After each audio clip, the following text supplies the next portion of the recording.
In this chapter, we will discuss fuels and their characteristics. We will talk about energy transformations, the differences in fuels, and the challenges that they hold. What do you think about when you hear the word energy? Power plants, gasoline, energy in the stove. Like the energy of a crowd, you can't see it, you can't measure it, but you know it's there. Examine these photos. This is how electricity is made. By burning coal. Coal burns at 650 degrees Celsius, which is 1200 degrees Fahrenheit. The power plant in these pictures go through a train car of coal every few hours. When you burn something, you are combusting it.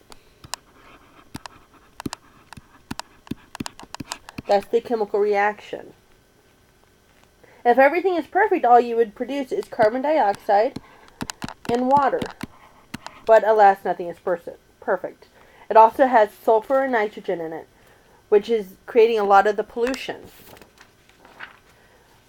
Once the coal combusts, it's right here. That's the combustion. It heats water to a boil. As the water turns into steam, it builds up pressure. And then it turns the turbine. The turbine then goes to the generator to produce electricity, which then travels to us. After the steam passes through the turbine, it condenses back to a liquid again, and the process starts all over.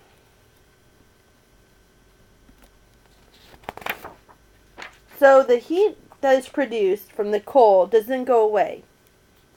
It is simply transferred from one source to another, the water. Then the heat is transferred to a turbine.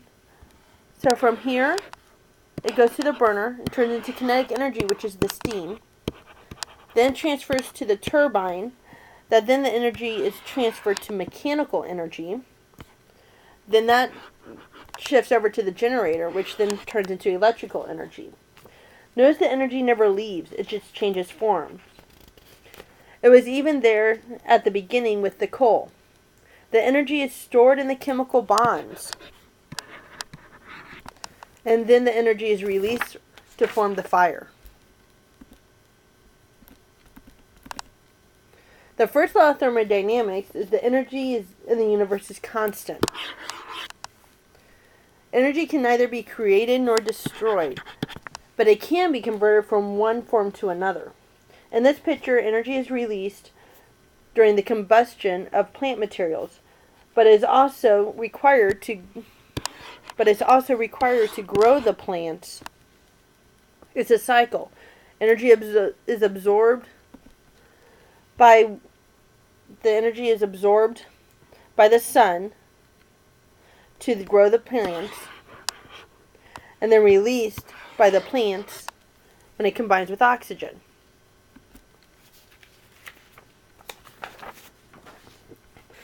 Unfortunately, nothing is 100% efficient.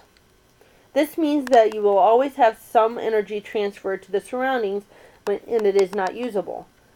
The fact that it is not usable means that the machine, or in this case the power plant, has lost some efficiency.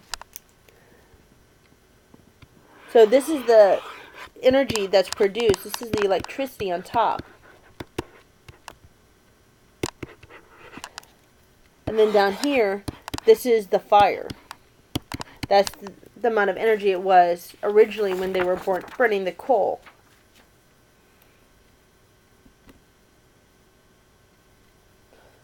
So you can see how the power plant follows the first law of thermodynamics by transferring the energy from one source to another.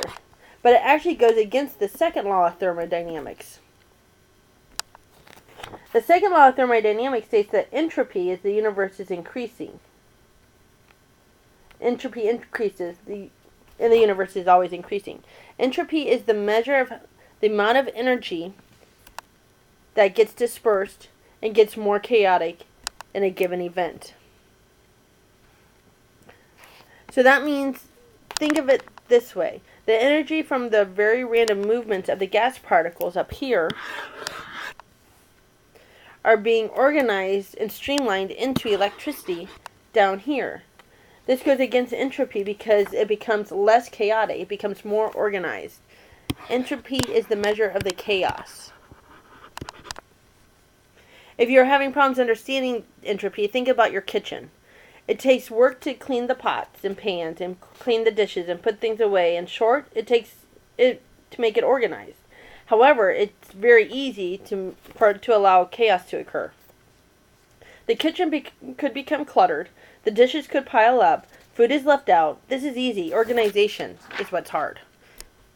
And that's what it means by the chaos is increasing. So what about the units of energy? How is it measured? There are 2 units here. Energy is expressed in a couple different units. Let's take a look at these before we go on to understand them as they come up. Scientific unit is a joule. This is defined in physics terms by the amount of energy is raised to raise 1 kilogram object 10 centimeters. Put it in a better frame of mind, something that's easier for you to understand. It's about the amount of energy it takes for your heart to beat once. Another way to quantify energy is a calorie. This is the amount of energy it takes to raise 1 gram of water 1 degree Celsius. This is a rather small amount, but chemists need small amounts because they deal with small amounts. If they deal with larger items, they may choose to use what we consider a food calorie or a dietary calorie. This is 1,000 times larger than a regular calorie. So when you look at this donut, it says 450 calories for the donut. Notice the capital C. That means it's a dietary calorie, which means it's 450,000 of these.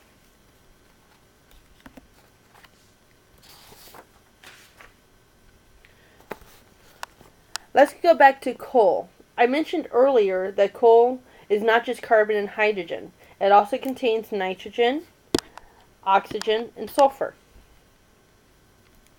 In addition to this, it has even smaller amounts of silicon, calcium, sodium, aluminum, nickel, copper, zinc, arsenic, lead, and mercury. Some very hazardous materials there.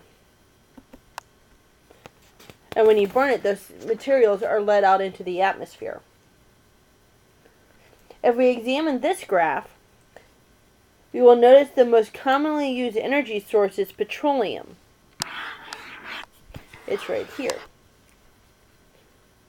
But if we group these into categories, petroleum, wood, nuclear, coal, and natural gas, those are all non-renewable fuels. The only renewable source here is hydroelectric, or the power generated by water. This shows us this shows our reliance on non-renewable resources. There are several different kinds of coals. It's not all the same. Because they are different, they have different makeups, they burn differently. For instance, anthracite is in Pennsylvania. It gives off 30.5 kilojoules per gram. These all give off different energies because their components are different. Brown coal from North Dakota is only 6.2 kilojoules. The differences come down to how they were formed. If it took a lot of pressure and energy to make the coal, you're going to get a lot more energy out of the coal when it burns.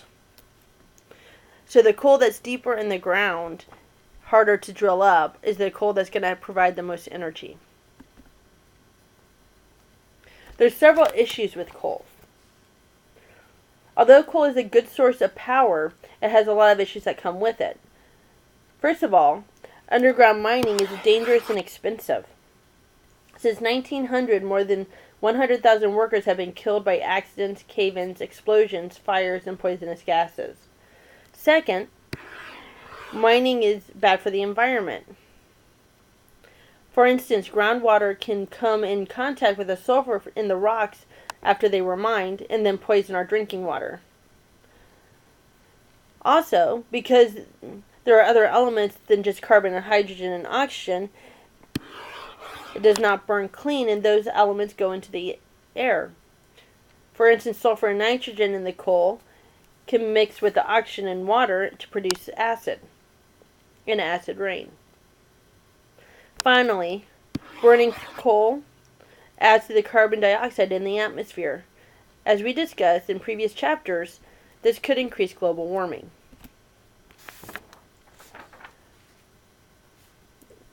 Scientists are trying to find different ways to be able to burn coal, but do it safer.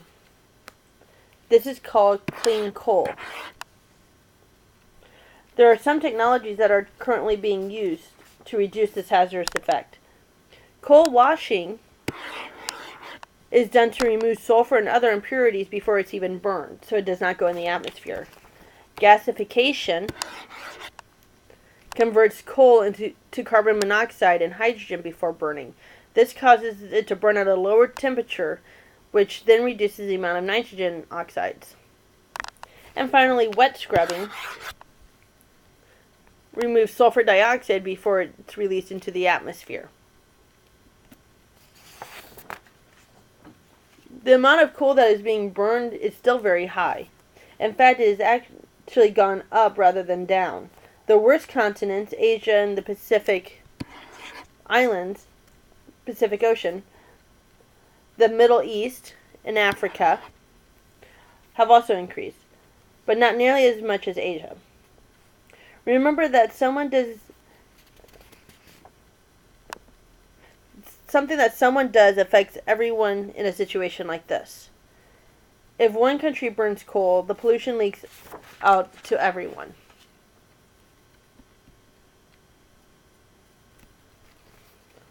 We will now turn our attention to petroleum, the most abundantly used fuel source. The more commonly used name for petroleum is crude oil.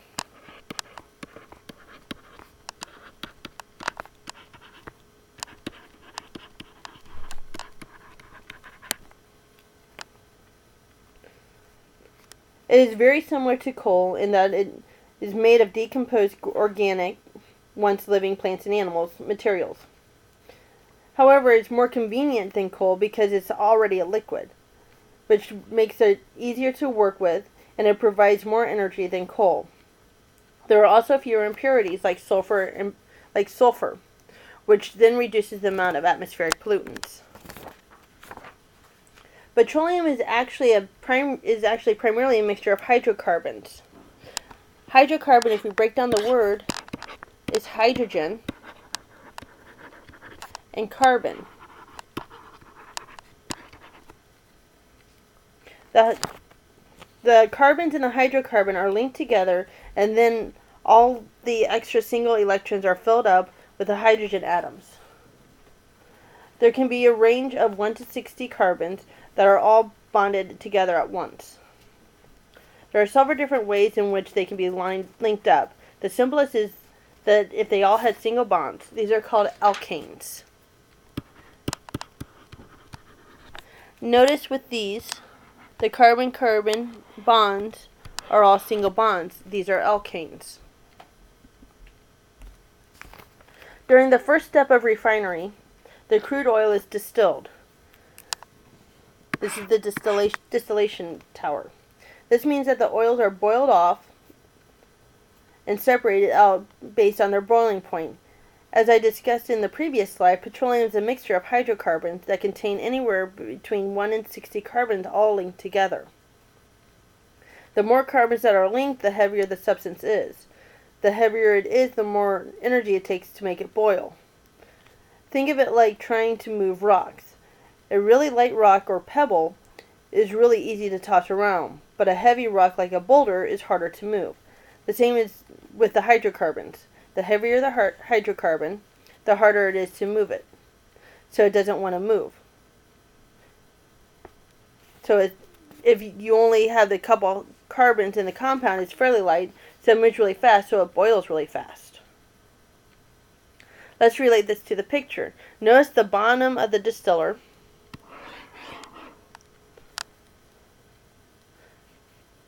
The hydrocarbons have a lot of carbons in the bottom, more than 20. These are heavier, harder to move hydrocarbons. Look at the type of hydrocarbon this is. Things like asphalt, industrial lubricants, jet fuels. The hydrocarbons with only a few carbons at the very top, notice 1 to 4, 5 to 12. These are really light and therefore easy to move and easy to boil. Look at the hydrocarbons that these are, like gasoline and just gases.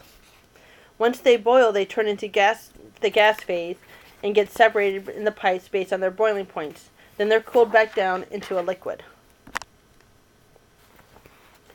This picture shows you the approximate breakdown of what each barrel of crude oil or petroleum. Notice out of 42 gallons of oil, 36.5 of it is used for transportation and heating, such as gasoline and jet fuel. This is 87% of the barrel. The rest is for pharmaceuticals, plastics, and other items. So most of it is actually gone towards transportation and heat. The quantity of oil and coal underground is getting limited. Experts think that at the rate in which we are using this resource, we only have about 50 to 100 years of oil left to be found and about 250 years of coal. This graph shows a few different scenarios of how our oil use will continue if we increase the oil consumption by 2% every year. That number is based upon the population growth. The graph is not only dependent upon the oil usage, but also how quickly we can find and drill the oil. The blue line indicates a conservative use of oil, which we use the most oil around 2026. The red line is a more average use of oil, where we use the most around 237. Finally, the green line is if we're able to recover enough oil to sustain our desires until 2047. In all scenarios, the oil does not abruptly end. It tapers off. But it tapers off very quickly. At this point, the oil prices will rise dramatically and it will be harder and harder to obtain. In the next video, we're going to discuss the chemistry of how these things are burning.